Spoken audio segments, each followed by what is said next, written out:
This video is brought to you by John Robson Guitar Tuition.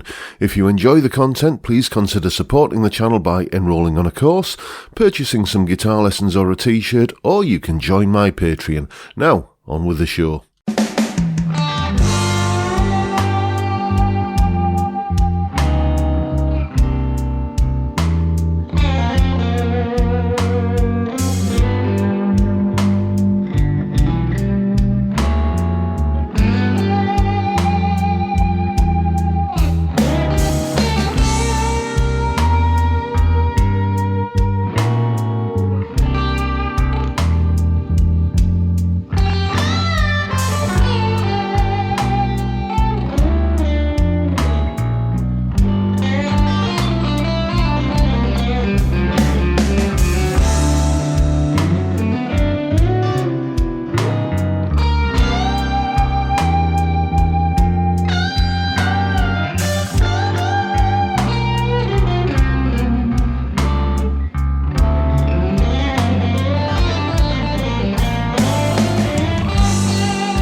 Hello chaps, welcome once again to John Robson Guitar Tuition.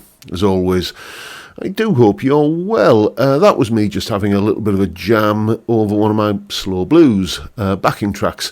And the reason I was doing that is because it seemed a good opportunity to demonstrate what this week's viewers question video is all about, because today is Wednesday. So on Wednesdays, as you know, we do viewers questions, or I respond to viewers questions, and this is one that I've had many requests to cover: vibrato. How do you incorporate vibrato? How do you do the the kind of vibrato thing on a note? How do you add it to a bend? All of that sort of stuff. I've had loads of requests to do this, so I thought it was about time I did a video on that subject. So coming up next, I'm going to show you my way that I like to add vibrato to a note and to a bend and so on, plus a few options that you can consider of other ways of doing it. But before we get into that, I'll just mention, as I said, this is Wednesday's viewers question video, so if you have any questions or queries of a guitar or music related nature, get in touch. You can use my email address, jrguitartuition@gmail.com. You can use the contact form on my website, the address is at the top of the screen, link in the description, or you can leave a comment below this or any of my other videos. So anyway, this is my little guide to how to do vibrato. Here is the explanation.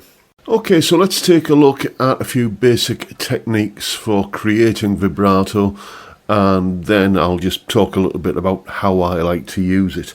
Let's start off with the way that I tend to do it, which is the most comfortable way I think of doing it, but your mileage may vary. What I do is I take essentially this part of my index finger on my fretting hand, and I brace that up against the fretboard like that, okay? And that then allows me to kind of pivot back and forth like that to get that vibrato kind of movement like that, and I can vary the speed.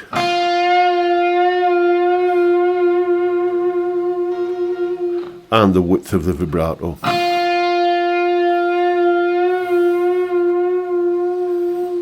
Or both. But basically that's how I do it.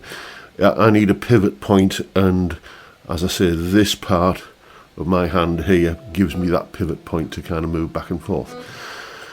I suppose the polar opposite of that way of doing it would be the BB King technique, where you would see BB, putting vibrato onto a note. Let's move up here where you can see it probably a little bit better. And the only point of contact between his left hand and the guitar would be the fretting note, the note he was fretting rather, or the fretting finger. That's what I'm trying to say.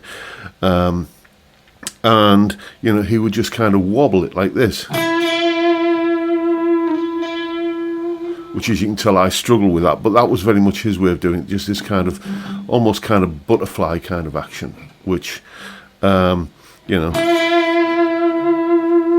worked for him. I feel like I'm just not really in control doing it that way. I'm not gripping against anything enough, so hence why I like to resort to the pivot method like that.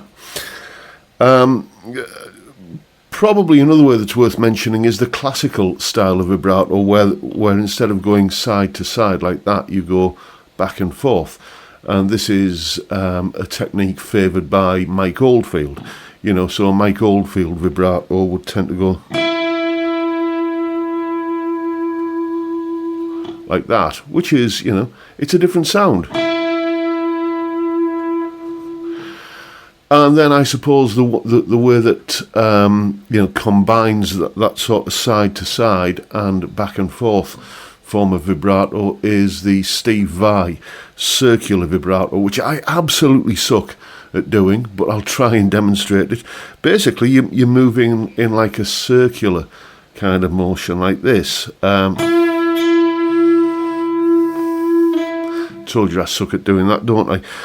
But one of those, or some combination of those techniques, will be the right one for you to use. I've found mine, which is the pivot against the side of the neck way of doing it, and that's just, I don't ever remember learning to do that. It was just something that, people started saying, how are you getting that note to kind of wobble like that? Oh, am I? I didn't realise. And, that's how I was doing it.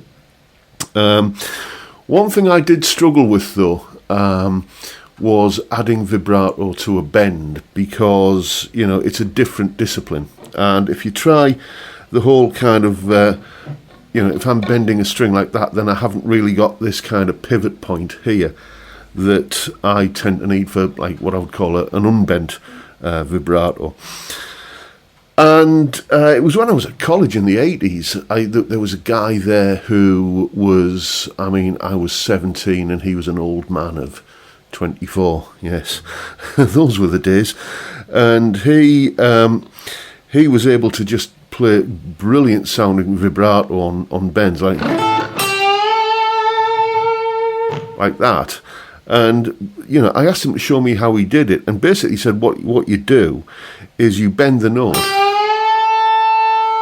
and then you allow the note to come down and back up again. And let's go for a bit more of a kind of dirty sound. So I've got some sustain to demonstrate this. How's that?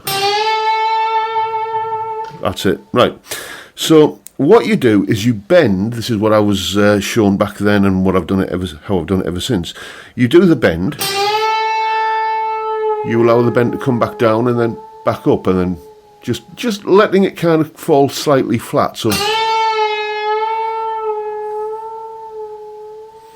and it's about having that confidence of knowing that you can always get back up to the target pitch, and then, you know, just start tightening up the gaps or the kind of the oscillation, if you like. Just start kind of grouping them together a little bit closer. So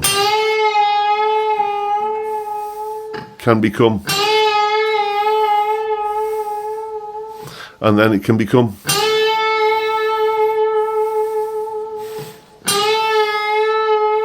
becomes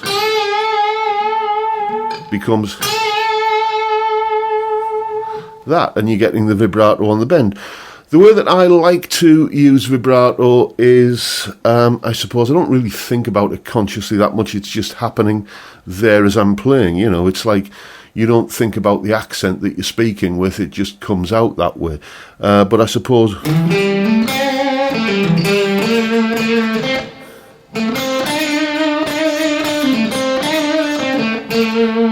like that, I'm just adding kind of seasoning each note to taste with it as I'm going. But one thing I do like to do is, if I'm sustaining a note, if I'm going to be hanging around on a note for a while, then it's fun to start off without the vibrato, and then add it as the note is beginning to die away. So it adds a sense of drama, especially if you do that on a bend, you know, kind of like that. It makes the note sound like it's desperately trying to kind of cling on, and kind of getting a little bit panicky at the fact that it's fading away. So that is a quick little guide to how I do vibrato. You know, as I say, the brace against the side of the neck method, it works with them doing vibrato with the index finger, second finger, third finger, whatever. You know, it just seems to work whichever finger I'm doing it with. And then adding the vibrato to a bend, it's just a case of, you know, kind of letting the bend undulate a little bit, releasing it back. When you're releasing a bend, by the way, be careful about doing that, because as you're releasing the kind of pressure that's keeping the string bent, it's all too easy to release the pressure that's also keeping the string fretted. So it's possibly a good idea to think in terms of not just allowing the string to come back down a little bit, but actually moving it down a little bit, so you're keeping the amount of, you know, fretting pressure on the string, and you're not in any risk of allowing that of getting this out. You know, which we don't want, quite obviously, you know, because so, you know,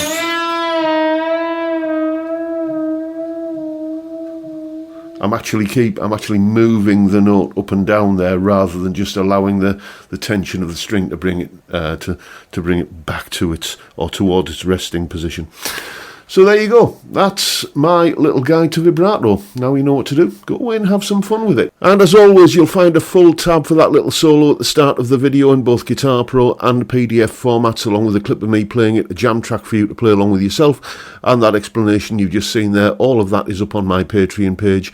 There's the address on screen, and the link is in the description. $3 or £2.50 a month gets you access to all of these additional goodies that go along with these YouTube videos. A massive thank you to each and every one of you who support me in that, or any of the other ways, all of which are linked down in the description as well.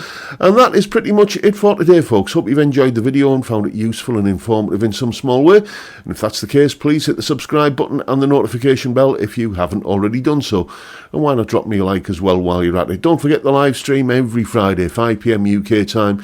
We drink beer and talk about music and guitars. What a great way to kick off the weekend. I'd love to see you there if you can make it. But for now, I'll bid you all a good day and say thank you so much for watching. Thank you for your time. Look after yourselves, folks. Stay well, stay safe, and above all, stay sane. Bye for now.